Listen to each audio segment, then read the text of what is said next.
Hello, welcome to Where They Go Television Networks, where we bring you news to your doorstep.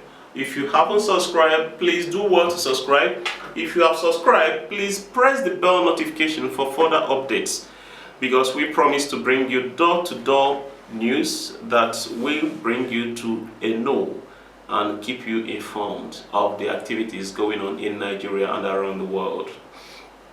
We'll be talking about allegations from the masses against the federal government, saying that the federal government is gradually, secretly hunting all the EndSARS protesters and sending them to jail.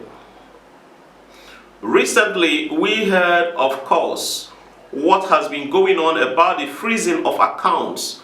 The federal government started freezing accounts of EndSARS protesters illegally before they later went to court, the apex court, to obtain due permission to carry out such a devilish act of freezing one's account for expressing his or her constitutional right to protest.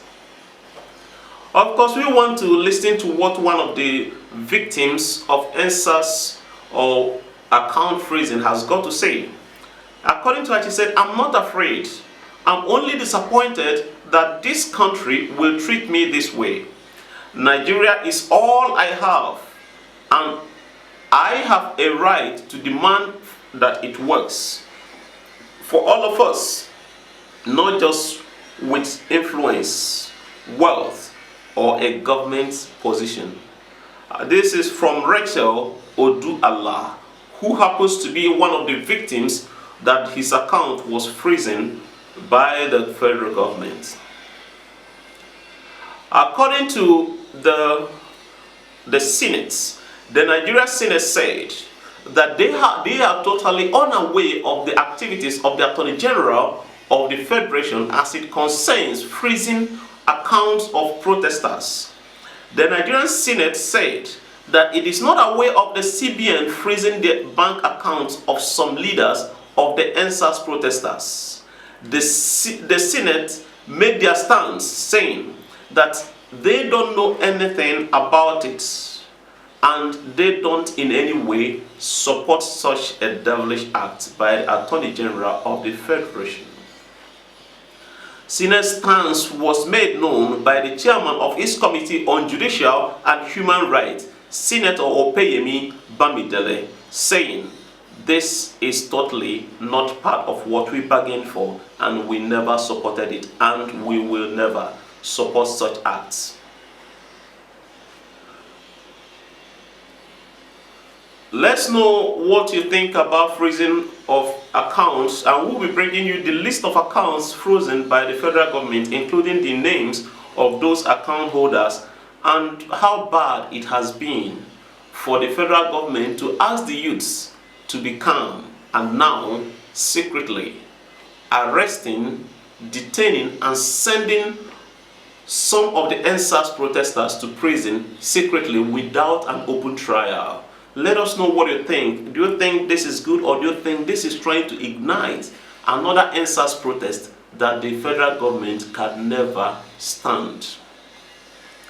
Moving on to other news, we want to talk about one of the news making waves across the world about the wickedness of the Nigerian government to the Nigerian police force. Ladies and gentlemen, can you believe that the Nigerian government has not paid the Nigerian police force for the past 6 months? Could you believe that Nigerian police force currently cannot boast of 3 square meals per day? Let us hear what the Vanguard News has got to say. According to Vanguard News, they said that the police people cried out saying, "We are hungry." Policemen cry out over unpaid 6 months salary. Over unpaid 6 months salaries. "We are hungry. We have been working since April without any salary. Our commanders won't stop posting us out for duties, despite the fact that we are not paid." What a wicked government do we have in Nigeria. These policemen were the people that risked their lives to quench the EndSARS protests.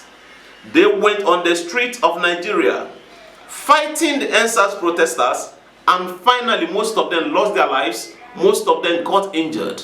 And what the government could do is to withhold their salaries and not paying them their salaries. Let us also look at what is going on in Nigeria as it concerns the Nigerian police force.